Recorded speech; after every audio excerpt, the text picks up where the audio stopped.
Power 7 Podcast. Good morning. Back again for another weekly rant of the Power 7 Podcast. It's your boy, the Almighty Nicodemus, back in the building once again, telling my 1 to 100 listeners, if you're out there listening, checking me out, if you got 2 arms, 2 legs, and 1 head to get out here and make it happen for you and yours, whether you like it or not, you are truly blessed, because there's a lot of people that can't even get out here and make it happen for themselves, let alone the ones that they love. Once again, it's the Power 7 Podcast. Let's get into it. What's going on? So, I got to start off with the Apple list. Okay, so Apple Music puts out a list. I think it was last week. They put out a list, I think 100 albums, 100 best albums list. You know, people are upset about it. A lot of people's favorite artists were left off this list. Let me tell you something. Every year, especially since social media has been around, there's always these top 10, top 50, top 100 lists. And every time,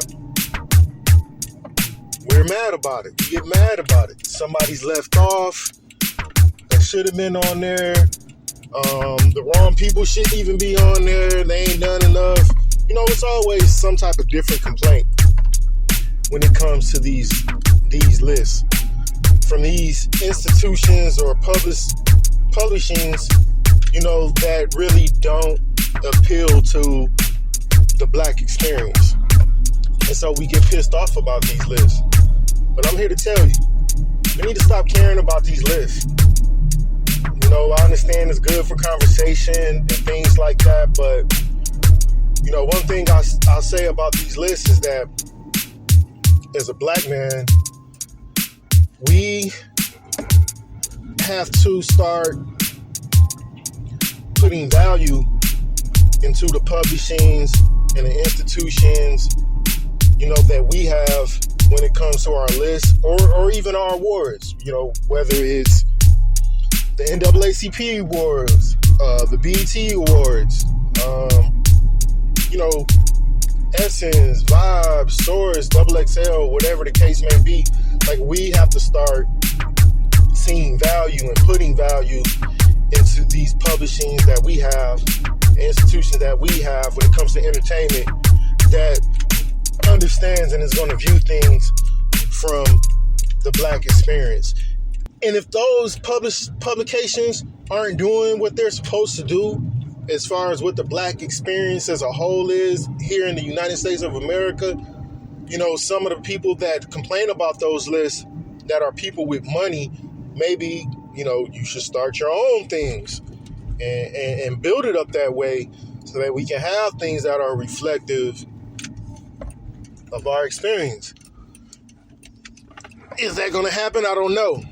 You know, but I did understand where Jermaine Dupri came from when he spoke about it. And he made a good point, because he said that, you know, the thing about that is with the Apple list that came out, is like, you know, most people go on Apple Music to listen to their music, majority of Americans, majority of young people.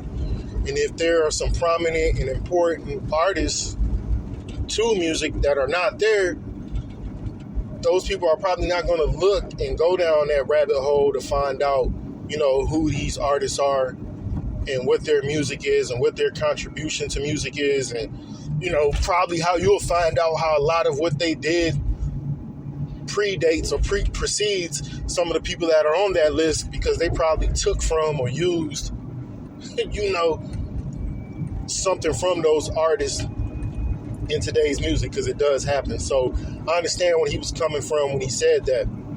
But it just brings me back to my previous point, which is we have to, you know, put value into the publications and things that we have that really truly speak on the black experience. And hell, if you don't want it to be just solely on the black experience, just on the full whole musical experience, to be really truthful and not biased. But it's always going to be looked at as biased at the end of the day. You know, someone's going to complain about those lists no matter what. Like, those lists, I believe, are just really made for engagement and discussions for people to talk and and divisiveness for people to go against each other. But, you know, that's just what it is. Moving along. Andre 3000, man. So they had him headline the Atlanta Jazz Festival. Listen, man, I never listened to that album, and I know I'm not going to listen to that Flute album. Andre headlining the Jazz Festival just because he put out a Flute album last year, which, like I said, I wasn't going to listen to it. I'm not into that type of chamber music or whatever type of music it was. I don't even know what it was, but it definitely wasn't jazz, so I don't understand why he was headlining the Jazz Festival. And on top of that, in the Questlove Supreme interview, shout out to QLS, even though I went off on him a couple weeks ago, but still, it's a really good music podcast. Andre goes on there, and listen, man, the brother said, I don't know how to play the flute. The album is just me kind of just working it out and seeing what to do and where it goes and just trying to find a place to land. Hold on. You don't know how to play? So that really made me not want to listen to it. And the fact that I heard him say those words out of his mouth that he doesn't know how to play, I don't understand why you would have him headline in a jazz festival. I can understand if you want him there to make an appearance, but headlining, yo, there's some people out here somewhere that know how to play the flute. They've probably been busting their ass on the flute somewhere on an album, somewhere that nobody's ever heard, somewhere in a basement, somewhere in a club, somewhere. There's a brother or a sister out here that knows how to play the flute that should have been able to do the jazz festival. You didn't have to have him headline. Come on, man. You could have had somebody that really deserves the headline, and you could have just had that brother there. He could have just came out and done something. But he ain't have to be the headliner. But I get it. You need ticket sales. It's all good. But I'm pretty sure, I've never been to the Atlanta Jazz Festival, but I know there's a lot of jazz enthusiasts. Those people are going to come out to the Jazz Festival. You didn't really need to bring Andre out there. I don't understand what that was about. But I heard him playing, and I was like, yo, he was right. He don't know how to play. He's really just trying to figure this instrument out. But listen, man, figure that instrument out on your own time, not on other people's dime.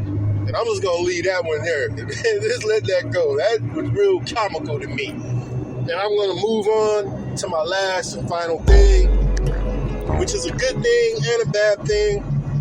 But the good thing is Major League Baseball has decided to bring in the stats of the Negro League players, which are going to have some people bumped down because the Negro League players have better stats and records. Particularly Josh Gibson is the one they're talking about, and I'm pretty sure there are others. And this got a whole bunch of people in their feelings. Got their panties all in a bunch. I don't get it. I don't understand it. Because it's supposed to be one America, right? So the same people that got a problem with this Negro League, integration into the Major League Baseball for records and stats and all of that are probably the same people who set up a few months back around Super Bowl time because the Black National Anthem was sung, right? I believe these probably are the same individuals who said, there's no Black America, there's no white America, there's only one America, so there shouldn't be a Black National Anthem. Yeah, these people, right? These people are upset. They're saying, how can you do this? If you're going to conclude the Negro League into the American League, into Major League Baseball, then you might as well bring in Canada and Mexico and Japan. Wait a minute. The Negro League is an American league. Those other places aren't America.